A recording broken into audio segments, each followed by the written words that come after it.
So over the break I made and laid the Oregon deck out of little planks. I would have shown you the process, but it's very finicky and also really quite boring, and I didn't want to put you through that. But what I basically did was I cut battens of Oregon, or I think you might also call it Douglas fir, just on the bandsaw. I made up a little jig and I manufactured these little deck planks, and then I glued them all down, and then purely for the beauty of it, I drilled and hammered little toothpicks all the way through the deck. So I'll show you that in detail. So here are the deck planks in a bit more detail.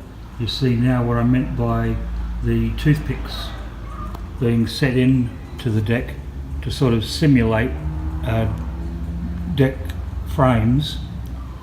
I used to do that, put down oak deck frames and then hammer the toothpicks into the frames to hold the planks down, but I don't do that anymore for the mass production version of this model. I make up just a panel out of the very thin ply and then glue the deck's planks onto the top. This is one coat of probably about 6 coats of varnish that I'll eventually put on, and that will waterproof it and make it look absolutely beautiful. Now here's a project that will really scramble your brains for a little while till you get it figured out. I'm putting the steering in for remote control, and I'm still playing around with how to make this work. I was going to put 2 holes in the transom and run it by a cable, but if I decide to make this a sailboat, which I think I might not, but if I decided to, when she heeled over there would be a definite hole right there to fill the boat with water and sink it. So I've gone with this kind of little brass rod yoke kind of arrangement, but getting that to work is entertaining to say the least. This is wrong, this isn't going to work, so I'm going to have to make another one and allow for it to turn fully so I have control over it. But that's what I'm doing just at the moment. There it is, and I can tell you that just doesn't work. So I'm going to have to redesign that little yoke sort of arrangement and make it work. All good fun. So I am pretty much a complete novice when it comes to remote control stuff, but I've been playing with it over the Christmas break and having a lot of fun figuring it out. But I'll show you what I've got so far.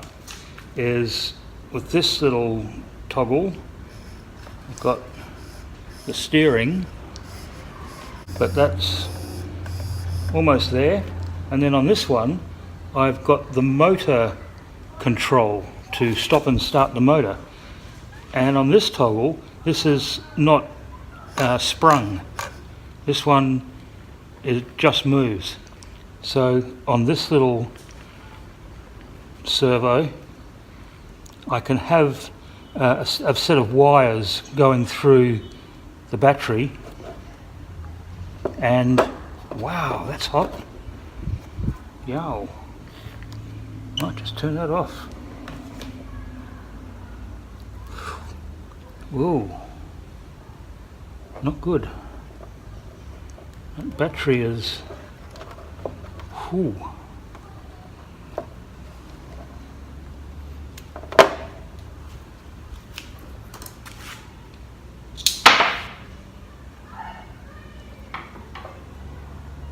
Well, there you go. I was just playing with that, showing you, and this battery is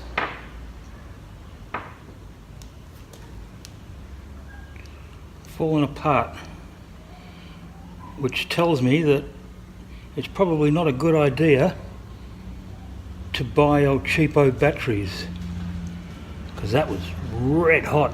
It's like it was going to explode. Oh, live and learn. But basically I got the steering working and the on-off switch for the motor, and so that's how far I've got.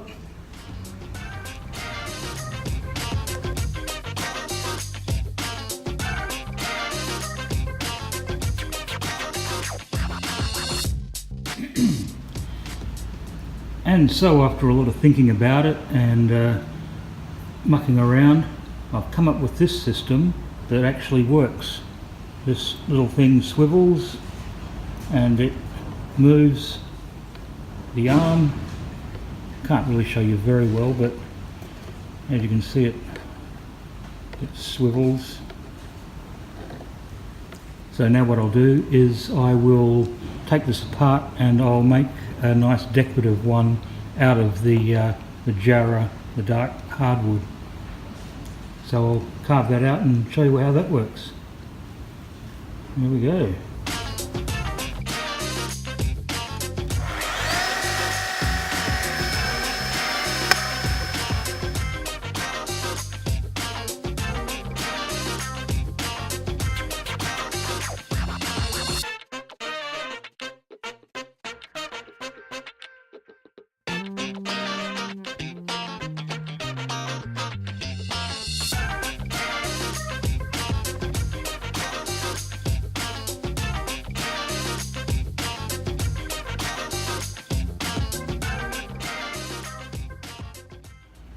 So there we go, from the prototype,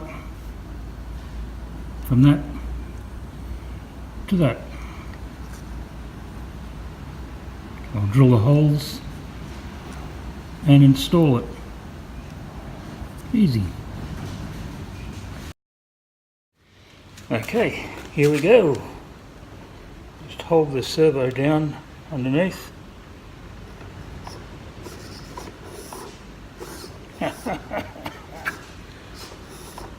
You beauty.